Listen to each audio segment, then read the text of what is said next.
the March quarter has fallen less than expected to an annual rate of 3.6%. Daniel, this is the lowest level since December 2021, getting close to the target band. Is it falling as quickly as your government anticipated? Well, look, this is the broad trajectory that I think both Treasury and the RBA had forecast. I think if you look at where inflation's come from, if you look back at the December quarter 2022, it was 7.8, and it in fact on a monthly basis was well over 8% in late 2022. So it's come down a long way. We're now 3.6. So we want to get into that 2.2 to 3% band, and in particular now we've set a target of 2.5. So it does have a little bit to go.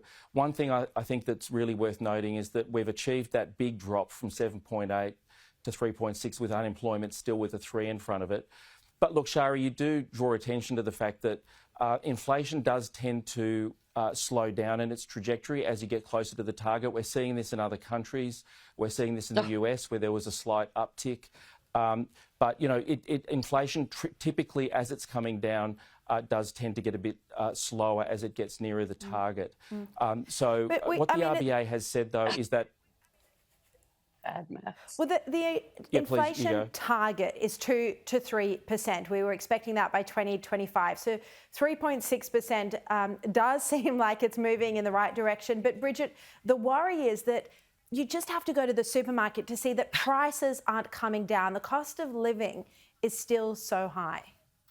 Absolutely, Sharri. I think Australians are paying an enormous cost for Labor's economic mismanagement. What Daniel has failed to tell your viewers is the reason inflation is so high is because the government isn't getting its fiscal spending under control. It's not drawing back and down on government spending. And so the RBA is having to keep interest rates higher for longer than it needs to be. And that means the average mortgage, you're having to pay another 24 grand a year just to make ends meet.